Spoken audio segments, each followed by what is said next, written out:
I. How are you?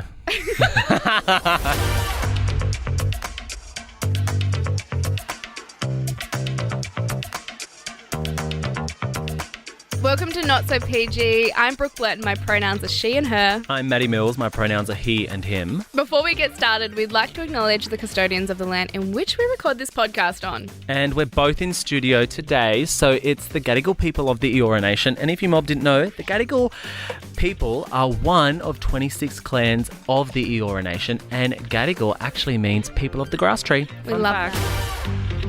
My new thing is wearing sunglasses on red carpets because I don't want anyone seeing my eyes. You're kind of giving me Sean Paul. Give it to me. Give it to me, Mr. Worldwide. Are you not? Is it a vibe or not? Am I living in the moment? It's not sunny inside, fuck yeah. How do we feel about wearing sunglasses inside though? I love it. It gives me... Chae's looking. No. Okay, so for me, right, it gives me a whole, as you can see, whole new energy. I think like I'm super fabulous. I feel like an energy of like, do not look at me and do not talk to me. Get your people to send my people an email. That's the vibe I give off. I don't know, because I literally saw a girl at the basketball recently who was wearing sunglasses, and I kind of was like, why? Read the room, honey. Like, why? Are you watching the basketball or are you falling asleep? I don't know. Maybe it's like tactical sunnies. I don't know. No, look, I like them, but look, I'll take them off because obviously it's not the vibe. No.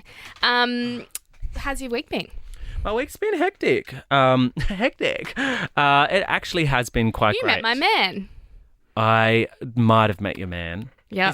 He was my man before he was your man. Don't be claiming now. Well, let me tell you something. If we're going by Heartbreak, Heartthrob, Thomas Weatheralls. Get his name right. Tom. I call him Tom Tom. Oh, we're on a first name basis if we're talking about Tom Tom, well then, yeah, he's open to both as his character, but he is straight in real life. So maybe you would win if we were to have like a fight over him. But if we were to live in Heartbreak Highland, he does actually kiss a boy. I love that. It was a hot threesome kiss moment, but he was manipulated, and I'm not okay with that. Oh, I just want to meet him in real life. He's great. He's so wonderful. I went to see his play Blue, which it was opening night for Blue. It is his debut play as a writer, and it's a one-man show. Love this that. fella performed on stage for an hour and 20 minutes. Didn't miss a beat. He is phenomenal. I went. I had the privilege of also going to his rehearsals. Yes, special invite. Sucked in. I went to his rehearsals. I got to see him do a couple of scenes and video some of the rehearsals, and then do an interview with him about this incredible play. The play has been written over 4 years. It touches on really heavy topics like suicide, grief and loss. It takes you on the journey of this fella, this young man who's moving out of home. He loses his mum and his brother. He goes through the turmoil of finding himself while losing everything that he's known. And it's an incredible play, also directed by the incredible Deborah Brown from Bangarra, who was a lead dancer at Bangarra and now has turned director. So both of these First Nation superstars are having their debut on stage at Belvoir, and I walked away quite sad. Because it hit home? It hit home. It hit home for me. There was, he lost his brother in this piece, and there's just that really triggered me, and I just felt very connected to his story of trying to find himself as a young person, as a young man, and he is a Kamilaroi man, so there's also that deeper layer of connection. But yeah, that was my recent. I'll just start my petition now, Thomas and Matty. I mean, look. All Brooke and Matty. I mean. All Brooke and Matty. Oh, okay, she's letting it out. I'll start my petition now. Like, if I was going to end up with anyone, Thomas, you know where to find me. You know what? I actually think, and if you're down for this, I think I could set up a date. A blind date's a thing there? Like, no, it's not going to be blind. You're both going to know what you're walking into because, No, I want to go in blind. No.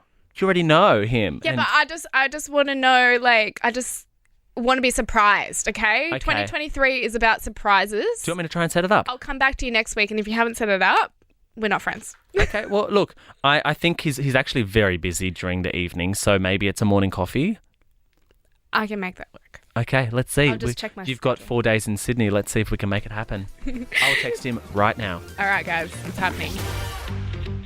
Back to fashion statements. You know Back to this bitch who had a lot to say about me the other day in the media.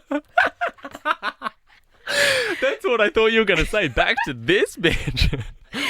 Oh, man. No, I was going to say back to fashion statements. You had your sunnies on before. We're talking about do's and don'ts of 2023. Mm-hmm. No sunnies inside. Yep. How do we feel about me shaving my head? Ooh, girl, that is a big curveball. It's a bold move. Hey. Literally a bald move. That was good. That was good. She can't be bald. She's bald and bold. No, look, I think if you're going for bowling ball chic aesthetic, yes, go for it. Like no hair, but are you going for like little hair? Little bit of hair. So I've been trialing the pullback, basically trying to look to see how I would look with wearing normal clothes and being bald. You'd rock it, but the things that will come out and the media, the social media and the articles, I don't think it's worth it. People are going to think you're losing it. No, but I'm not going to do it like randomly. Like obviously there'd be an intention to why I'm doing it. So I would... For a charity? 100%. Yeah. If I'm not going to let my hair go to waste. Yeah. Like I'm going to donate it. So with people who don't have hair, like... What happens if you shave it off and then it comes back little ringlets and you're like got little Annie from... I would love that. Little Annie the orphan. I want curly hair so bad. Tomorrow. I love you. I mean, I could change my Instagram to the Bald Bachelorette.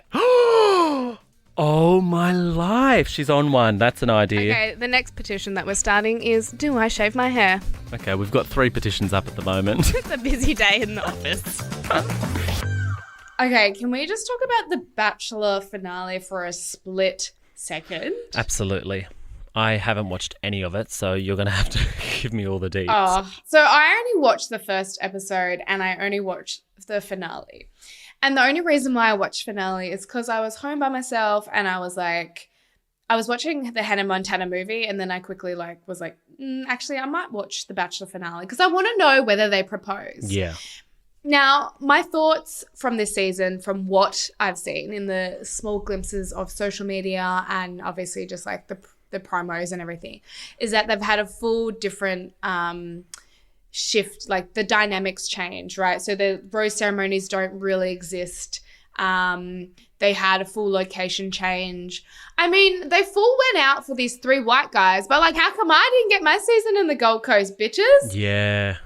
I was so annoyed because that's what the show needed. It needed a revamp and I was supposed to be that revamp. Yeah, you got the same old format and what didn't change, the only thing that had changed was that you were a black bachelorette and bi. Pansexual, but they wanted to label bisexual. Yeah. And so that for me was like one of the most annoying things, and I wasn't going to promote this season at all because one, I didn't believe in the 3 straight white guys in like, why? What's so exciting about that? Sorry, but what's so exciting? It's not diverse. It's so backwards thinking. Like what were they thinking? I love Channel 10. I mean, they looked after me over the 3-4 years that I've been a part of that franchise. But at the same time, like, I was like, guys, come on. We're moving into the future. We're moving into more progressive. Anyways, so the finale, there's Thomas, Jed, and Felix. Yeah, Felix is hot. Felix I've met a couple of times and he's really lovely. He's actually really lovely, really kind. But you could just tell that obviously he's like, knows he's really hot shit, I think. Yep. That's just my opinion. Jed is like the quirky rock star, like Machine Gun Kelly lookalike kind of vibe, which I think was supposed to be Conrad until he started dating Abby. And then obviously he wasn't going to be on The Batch. Because I know for a fact that he was getting scouted for the Bachelor, but he kind of screwed that up. Yep. My bad. And then there's Thomas. And Thomas for me seems like a very loving, he's like Italian, very old school, nice-ish kind of guy. I mean, not my type. Yeah. Salt and pepper. He's, he seems very like classy and sophisticated, but just, I mean, like, is there anything more to him? I don't know. So anyways, I watched the finale and they teased the promo in the early stages that they were all going to propose. What I didn't realize is that I was watching the finale. They do Thomas. His love story obviously like happens. Like his is like he found love at the end and he proposes. She's madly in love with him. He's madly in love with her. And then the producer asks, which always happens at the end, it's like, what are you most looking forward to at the end, like into the future? And then Thomas just goes, having sex. Oh my God. I fucking died because I had said the same thing on my season, but after you give the answer that they want and then you say, we're actually looking forward to just actually having sex and releasing some tension. Oh. And he just says it and it gets aired and I fucking lose it. Good TV. Bravo. That is probably the best. Yeah. Bravo, Bachelors. And it's honest. It's honest. And it's, it's so pent up. This would have been 7 weeks of just pent up energy, sexual frustration. I get it. We've all been there. Mm-hmm. It gets to the next Bachelor, which is Jed. Mm-hmm. And Jed's the Machine Gun Kelly guy. And he wants to propose. But the girl that he wants to propose to has very, very openly and honestly said she's not here for the ring. She's here for a connection and she's happy, to see what that would look like on the outside. But she's like, if you propose, it's just going to be really awkward because that's not what I'm looking for. I don't need a ring, et cetera, et cetera. And so they had kind of agreed in their last date. He fucking proposes. Bow, bow. And so she says, she's literally standing there and she's like, fuck, fuck, fuck. She doesn't know what to do. Obviously she likes him and she's in love with him, but she's not in love with him to be like, I want to get married. They haven't even had a date without cameras. Do you know what I mean? That's just fucking weird. Do you think that in that situation, would you be authentic, to yourself and say, Jed, get up off the ground, this ain't happening? Or would you just be like, yes, and then, after the fact be like, you went against everything we agreed to. Here's your fucking ring. I'm done. I'm not going to embarrass you on live TV. But, and then... Well, she was authentic to herself. So okay. she was like, look, and then he could just tell. So he took it immediately back. And so they just, go off and do their own thing. But then it comes to Felix. Now, Felix likes 2 girls. He likes this girl called Jess. And Jess is in an open relationship. So she came onto the season. She's with that other fella. Yes, I did see that. Damien. And he was like, she loves me. I can tell she loves me and you're not going to have her and blah, blah, blah. So he likes her and he wants to pick her. The other girl doesn't even exist. So he's gunning for Jess. Yep. But the only thing is she's in an open relationship. She has a boyfriend. So oh, God. Damien comes on and he says to her, what do you want to do? In this moment, what do you want to do? And she's crying and she goes, I just feel like I can't give you what you want. And she lets go of Damien. Oh, my And Damien walks off. He's sad. He doesn't know what to do. Felix is very confused. He's explaining to her how he's feeling. And Jess goes, well, yeah, I said no to Damien. I want to do this. I want to experience. And then he goes, kiss me like you're single. And kiss me like you're single. He did not say that. Oh, my life. And so they kiss and then that's it. And my mind was blown. Fuck. My mind was blown. You know what the next twist could have been? The Damo walks off with the girl who didn't get picked. They could have ended up together. Well, all the girls that don't get picked are having wines together and they're all just these rejects. They're self-describing themselves. And I'm like, it's okay, girls. I got you. Come over to Brooke's house. I'll give you a cup of tea and a warm bed. I just can't believe that Felix said, kiss me like you're single. Yeah. I honestly, this Bachelor season was unhinged. Yeah. And I don't know if they can come back from this. I've never seen a format this fucking ruthless and unhinged in a very long time. And I fucking watched A Shot at Love with Tila Tequila and that shit was unhinged. But this is next level. Well, hearing how unhinged that was, do you actually think it'll come back? Will there be another season? Nah. I honestly think that is it. I think other than, I think if they were to still continue The Bachelor, it would have to be someone international or someone that is a massive, massive name in Australia. Like, I don't think anything can top that unhingedness. So I've been spending a lot of time on social media lately, and I really do want to cut down on this because I'm too scared to look at my screen time because I think it might have doubled since we last analysed it back in season 1. Oh, yeah. Because I find... yours wasn't that bad. Well, should we look? No, I'm not looking. But I do think that it's at night when I'm, because I'm, lonely, single and depressed. I basically just scroll through my phone by myself in my bedroom. Happy, healthy and healing, babe. Oh, that's right. Sorry. Let me just press that button. Boop. Oh, yeah, that's right. Yeah. We're happy, healthy and healing. Done. Check. No, but I've been noticing there are these online content creators who really capitalize off the queer community. Oh, I could rant about this till the cows come home. Yeah. And not because they're queer. These people are clearly straight, but they're queer baiting. Yeah. And they've got me hook, line and sinker. I'm telling you, I am that fish in the pond that has bitten the worm on the hook. And you're flapping about, ready to get dragged in. Yep, and I am flapping about and I'm in the boat, actually.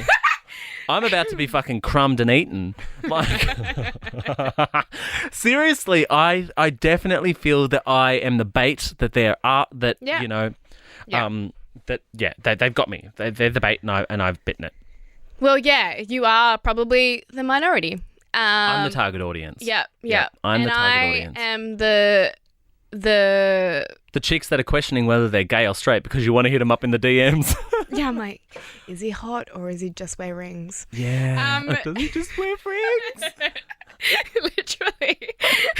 It's a new sequel that I'm actually Is he straight starting. or does he paint his nails? Yeah, see? No, but okay, what annoys you the most about these queer baiters? Because there are a few in the industry that I feel profit and take up space where they don't deserve. Right? This is my issue. There are a few people that I feel have purposely queer baited, and then it's been successful for them, and now they're profiting and taking up space where they shouldn't be. Yep. I would say I'm a pretty progressive woman. I'm very accepting. Obviously, I'm all about inclusivity, diversity, but at the same time, I know my space and I know my place in this world, and I don't even feel comfortable sometimes taking up space in the queer community, like positions per se, like being ambassador for different roles, because I'm like, I think someone else is better in that position than I could ever. Like, do you know what I mean? Yeah, contribute more. Yeah, 100%. Yeah. They could, and last year I was just on the verge of burnout, and I just didn't say yes to a lot of things because I just felt like I didn't have capacity. It's not because I didn't feel like I deserved it or didn't want it. It was just because I felt like someone else could do that job much better. And it's not about the jobs as well, right? It's just about living your authentic life. But the people you're talking about are queer people. No. Some of them I really don't think Or they use the term queer loosely so that they're able to fill these positions. I truly believe that. Okay. Yeah. So that's... And that sounds so judgmental, and it's really not coming from a place of judgmental. Like, it's actually coming from a place that I have seen and been witness to and have felt from even my close friends who have had their challenges through their queerness. Yep. And deserve the absolute world. Yeah. And then there are some people that come into their queerness like within a year, and then they're put on this pedestal. Yeah. And I watch people take up space and positions where I'm like, they didn't go through any of those challenges. They weren't at protests. Like, they weren't a part of the movement that making more inclusive and diverse places and being...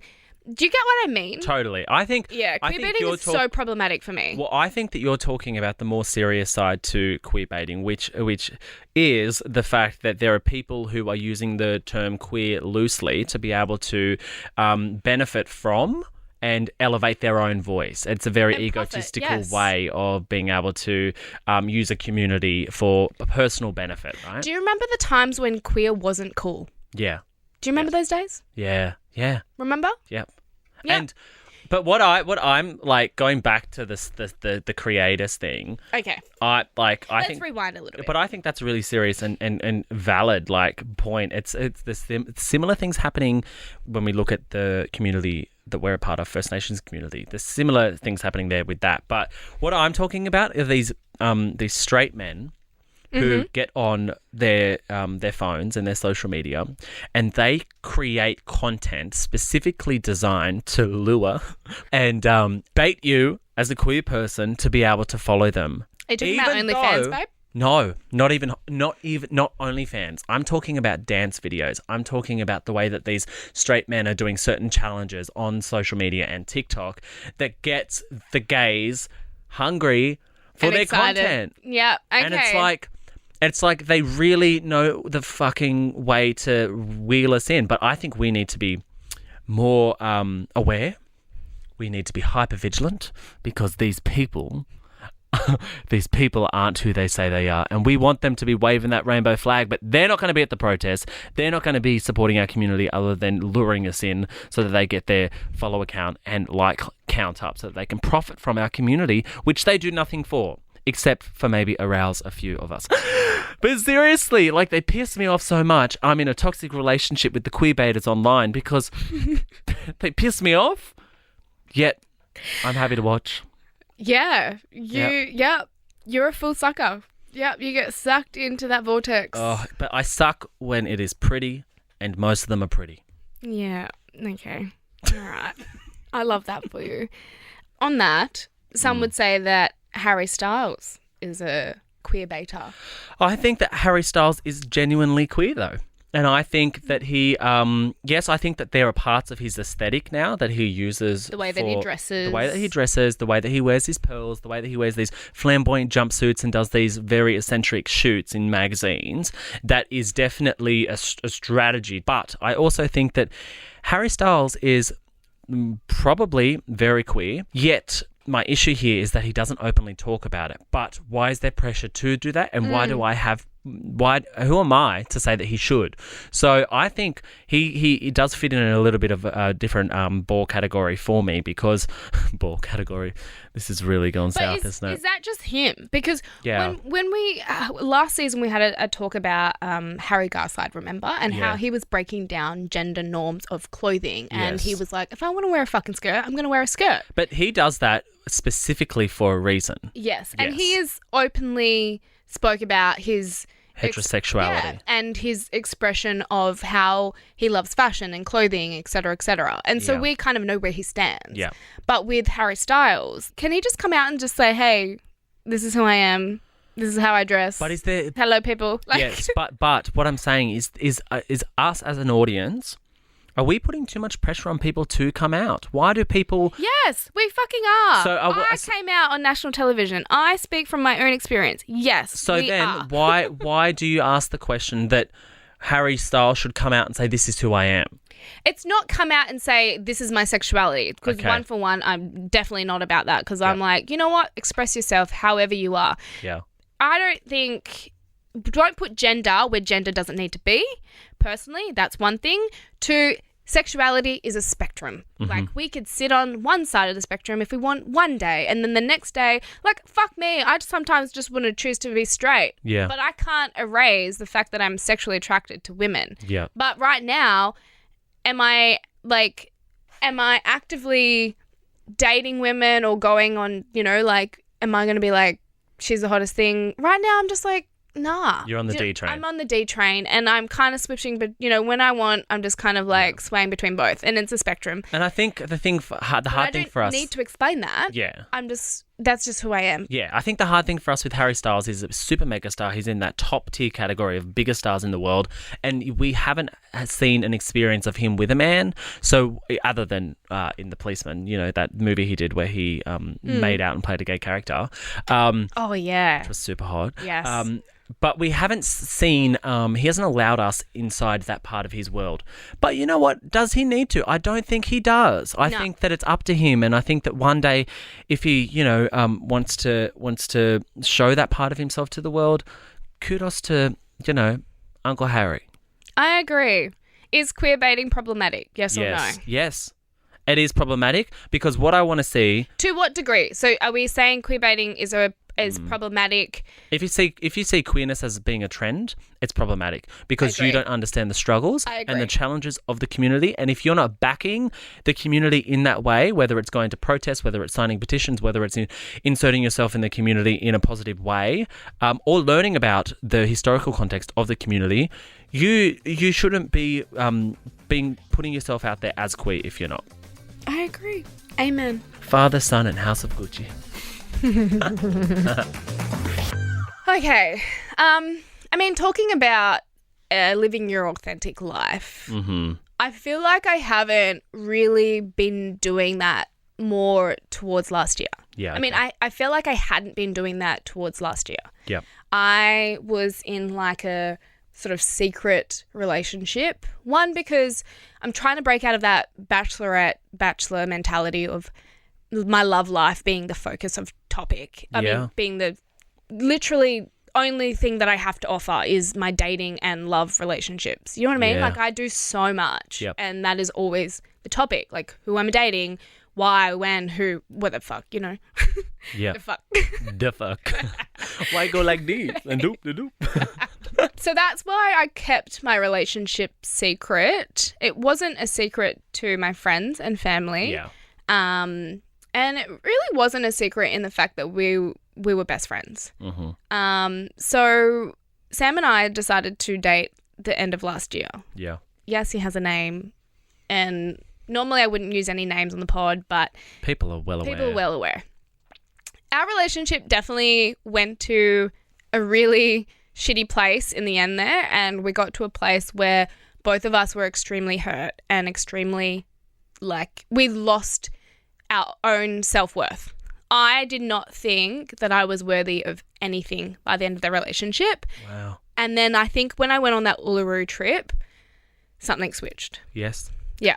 And then from then I was like, actually, this is not what I want. And it's not what I wanted. Remember when I said to you at the start of last year that I just want to be single this year, and I promised myself that I would do that. And I broke that promise to myself. Yeah. And that's what I want to take into this year is if I say something, being accountable, not for anyone else, but for my own self. Yeah, that's hard though, isn't it? Because so hard. Accountability for yourself, it feels like it's the biggest battle of the mind, because when you let other people down, there's a sense of guilt that comes with it. But when you let yourself down, sometimes you're able to get past it quite quickly because there's no repercussions externally, it's only internally. And like, how do you keep that promise to yourself? Well, I didn't. And I want to tell you the sequence of events. I just want to be pretty candid, pretty raw with you guys, is that my relationship with David broke down in 2021, the start of the year. I basically had been broken up with, specifically I had broken up with David beforehand, but he went he went online and sort of outed our relationship without consulting me. And that took a really negative turn, and that really scarred me. Like I was just like, I'm never dating anyone again, and it not being in the public eye. That's where I was at. And there's a lot of other stuff that happened. And then I promised myself that I would set the year to be by myself. Then I met Sam in January, and just after this at the end of that month. And I was like, just as friends. We were just friends. And I was pretty upfront with him. For the first time in my life, I've actually come to, within myself, to be really open and communicate how I'm feeling with someone in dating, anyone. And I communicated with him that I wasn't looking for a relationship, anything serious. And so we just became friends. And he continually tried to court me and try to reel me in. And we're playing this push and pull game. And then by the end, I kind of gave in. I went against what I felt within myself was the right thing to do, and I went against it because of someone else. Yeah. Yeah. Okay. Do I have regrets of that? Absolutely. Because I knew that in my heart that it wasn't the right thing to do. I wasn't in a place, he wasn't in a place in his life, and it went to shit. And everything that I had put into for the year went to shit. And I'm really grateful that I have beautiful friends and, you know, including yourself, who were there for me in that crumble. But I realized so many things. One, never date someone who's never been in a relationship. Oh, okay. So Red it's flag. like, yep. This is not an out for Sam. Sam's beautiful. He is so kind, so lovely. But he'd never had any experience within a relationship. He'd never dated. It was just a lot. I felt like I was not just pulling myself, but pulling him. And that's not what you want in a relationship, right? Yeah. And that's what I do. I'm a natural fixer, or I'm a natural, like, I'm such a top or such a dominant energy within myself. Like, I can hold myself, but when I get into a relationship, I don't just hold myself, I hold them as well. Yeah. And that's what I don't want to do. Yep. Like, I don't want to be so generous with my time. I don't want to be so generous with just constantly giving and feel like I need to fulfill this perfect relationship. Yeah. Because it wasn't perfect. It was Yeah. so fucking far from. Yep. There was so much complexity to it. And it was only for 3 months. Yeah, wow. Yeah. But it was a bit of like a baptism of fire for you because, like, in terms of the relationship, because I remember how quickly you made up your mind that Sam was going to be the one. You know? And I do. I try to convince myself every single time, and every person I've dated, I don't know what it is. It is my toxic trait, and I'm getting rid of it. Yeah. Because within the first month, you were like, this is the one. This is the one. This is me done. You're a lover. I'm such a lover. And you know what? You see all the good and you eliminate all the mess immediately, and you're like, no, that's not coming in here. That's not coming in here into your little love bubble. And then that stuff starts to filter through, which is all the stuff that you choose to be blind to in the beginning. And then it affects you. It's like I choose to see the better of someone rather than for what they are. You have to take the information as literal. When someone gives you the information of who they are, take it, because that information is the best information to make your decision on, not the version who you wanted in your head, which was, you know, this really mature fella. Like, I did say this to you. He gives me boy energy. But we don't want boy energy because I'm not a girl anymore. Young fella energy. And that, I wish sometimes that I had that same lighthearted boy energy that he has, and not all the fucking layers of trauma that I've gone through. Like he, you know, that's actually a blessing for him. Stay with that as long as you can, but at some point you're going to have to switch that up, Ruz. And I think that was probably one of our most difficult challenges in our relationship, is that I definitely had layers and I definitely had experience. Yep. And it's like, that's really hard. I faced it. I faced it, and I looked at it and I was like, no, I'm willing to accept that we have different lives. Yeah. But I think it's going to, in my next relationship, which is not going to be for a very long time. Well, here we go. I'm rolling my eyes over here. Next week. I roll. No, I love love. No, kidding. That cannot be your excuse to get into the next relationship. I love love, because you know what? It's not. No, love? I'm different. Fucking hell. I'm different this year. Yeah, you know what? Same, babe. Same. No, look, I think that, like, you getting into your next relationship, like, I think, let's travel the world. Come on, let's book a holiday. I have no interest. Can I just tell you, though, I am different because I have no interest in dating. Yeah. I love actively going on dates. I love dates. I love getting to know people. But do I want to be with them? No. Do I think they're my life partner? No. I have this mentality now where I'm just like, I just want to meet as many people on this earth that I can. Wow. Well, there's 8 billion now, so get going, girl. 100%. I'm ready. And I feel like I'm in my soft girl era. Feminine energy. Exactly. And I'm getting rid of, you know, I had to hold myself a lot last year, so I was definitely in that more masculine. But I'm in my soft girl era, and I feel like this is the vibe that I want to give out. And I think, you know, it's attracting a lot of people. Because even when I was on holiday, I just did not give a shit about anyone. I wasn't there to do casual hookups, but the energy, and even my friend who was with me, my best friend Courtney, she said, the energy that you're putting out, like, I'll see you walk into a room and I can see people, like, not naturally gravitate towards A light. She's a light. And I miss that because I had that. And Yeah. I loved that little zest in me that was like, I just love people, and I lost that. And Yeah. I think The Bachelorette definitely scarred me from that because a lot of people, I faced a lot of judgment and I had a lot of fear because of that judgment. Yeah. But I don't have that anymore. Good. And you shouldn't. And I don't want to take that into my relationships. And I'm okay with being, it's not even single, because single has this negative stigma. I'm okay with being by myself. Yeah. And also am absolutely okay with still actively dating and meeting people, but I'm just going to be like clear, like right up with them. Yep. No man, no woman. I love that. I'm on that very similar trend in terms of I'm going to be married to my work this year, and I am like going to see. And your work wife, which is me. Yeah. And you. Are we basically married? Should we just do that? We should just get married. Fuck it. Let's do it. Then we could just be like, sorry, taken. We But need if you want a t-shirts, third- but we do need t-shirts when we go out and we're like, we're on our like prowl energy. Oh, yeah. Because we need to be He's like, my brother? yeah, we're single, or like she's my sister. Like, Literally. My because brother and I get that all the time, We can't go out together. I have a lot of female friends. I can't go out with female friends.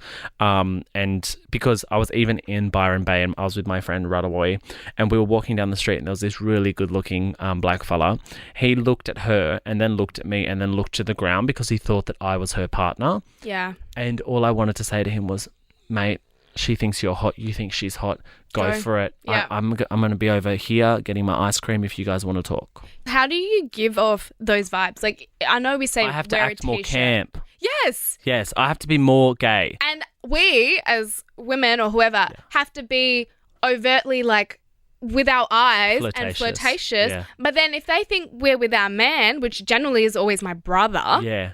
then we They're like, she's a hoe. She's a hoe. She's a hoe bag. But for me, I literally just have to be like, literally, like if I'm with some Like- friends, but they will push me. So, like right away will push me. She'll like, move. Go. You're So I just have to literally yell a out, repellent. yes, queen, you look amazing. Um. Or just do like the hand snap, this one. Yeah. Yeah. be like- Oh my god, that looks so good. Yeah. That's so nice. You're like a repellent. You fucking bitch. All right, what am I? Fucking No, but Mozzie coil? I'm a repellent for you too.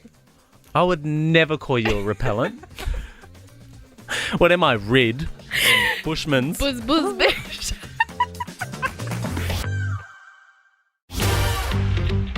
Matty, what do you reckon of people using like Aboriginal slang? Well, I think that it can be used in a really funny way, but sometimes when non-First Nations people are using it, I feel like it just depends where they sit with the community. Like, for instance, I have a couple of really good friends who are white fellas who sometimes will say things like "buru" or "that's gammon" to me, and it feels fine. It feels natural. It feels like it's a safe space. They're using it in a way that doesn't make me cringe or feel awkward. But that's my really close friends that have been around me, have heard the words used over 10 years, 15 years, and we have a little bit of banter when it comes to some of these words. So for me, it just depends. Like I feel like if it was widely used across the community, especially in the content space, I would be like cringing hard because one, like the way that the words are used can be really out of context and just like gammon, like Literally sound gammon. very like unusual. And it's like, nah, that's not how we would use it as a community. But I want to ask you, what are some of the words you grew up with that were like maybe Western Australian centric for blackfella slang? Well, you guys have gammon, and we have like if someone's winyan. Winyan. I remember winyan from when I was Yeah. when I was at Whopper. It was like, oh, that's winyan. That is. Yep. Winyan. If you're good or you're strong, mudich. Oh yeah, she a Murich one. That one, Yep. eh? Actual. She proper muddage. And the other one is Yeah. kunyi. Yeah, kunyi. Yeah, literally. See, you say it way better. I always, so when I'm around my family and friends, those words always like Fall come out. Yeah. Wait, let's play a guessing game. Okay, for the viewers at home, what do you think these words mean? Go on, you say one and then I'll say one and then you say one and then I'll say one. Okay, kunyi. Can you use it in a sentence? Maddie's outfit is so kunyi today. Gammon. Gee, she looked real gammon over there sitting there with her earphones on. I show you. True, you muddich today. This one real doopy, eh?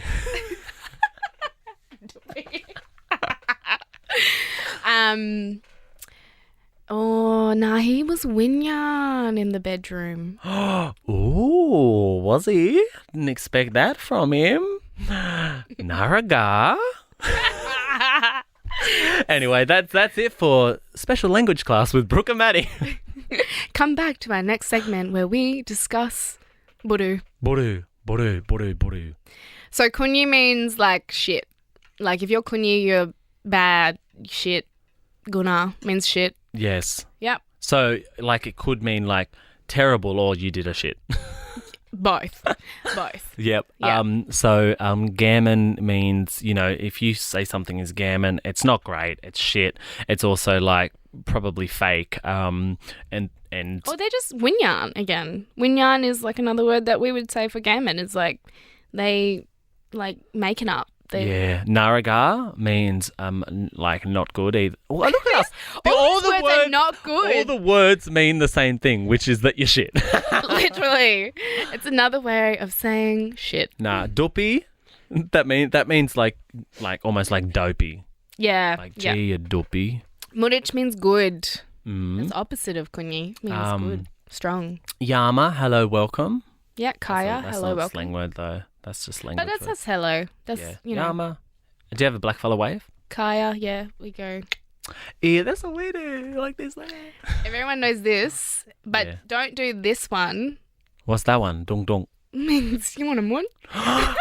You want a mun? Yeah, you want to have sex? Don't. Yeah. Oh my God. Sure as God. What if I said to you, why are you sitting gunty-legged? Oh, I don't know that one. It means your legs are open there. Close them. Oh, you're not so PG. Okay, got it. Anyway, blackfella slang words are the best, especially when you're like, say, you're with a group of people out and like you mob start talking, like, Yeah. and just like these words, like it'll be like, yeah, what are you mob doing? And I was talking to that one and she was real gammon, and then see people like trying to like think that we're saying a word that we're not. But did you know that a lot of black slang words come from Ireland? Really? Yep. So gammon is an Irish word. Deadly is an Irish term of endearment. So when you say deadly in front of an Irish person, they get it immediately. Ah. If you go to Ireland, they're like, yeah, that was deadly. Was that your Irish accent? I can't do an accent. Well, you actor, you need to get it sorted because that was terrible. Potato. That was deadly. I don't. Yeah, okay, I'll give it to you. Yep. The first word I taught my nephew was ballet. Ballet, brother. So ballet means like, hey, watch out. Oh. Ballet. No, like ballet, don't touch that. Oh, okay. Yeah, I that's the thought first word that I taught my nephew. Oh, and he that was And fuck. Oh, ballet, fuck yeah. No. Literally. Yeah, when he done something naughty, I'd be like, wait, don't do that, fuck yeah. Oh, it's just so funny, like code Anyways. switching it, like obviously like code switching as well. Like when I'm around blackfellas, my voice and my tone changes immediately, and how I talk, and like especially when I'm in like a professional environment. Yeah. Hi guys, how Hi. are you? So well, it's like really, really nice to be here. I mean, our podcast voice is probably a cross between both. Yeah, Because, How do it comes out in moments when we go full blackfella and then we go back to topic. Yeah, if I start saying "yeah," then he's gone bush. He gone to damn word. His spirit has left his body. He's gone to the ghetto. Nah. We both from the ghetto. Yep. Yeah. You know what they used to call the place I grew up in? Vegemite Valley. Oh, why? Oh, Vegemite Black. Yeah, got it. Yeah. Okay. But also that yeast infection national. On that note, get your STI checks because that's all we have time for today. Thank you so much for listening to Not So PG. When was the last time you had an STI check? If you love us, please leave us a 5-star rating and a little review. We do read them religiously. We do. We love If you want to tell us anything, just follow us on socials and slide into the DMs if you'd like us to cover a topic. Mine is at It's Matty Mills. Brooke's is at Brooke.Bloaton and at Nova Podcast Official. Bye. All right, see you, lovelies.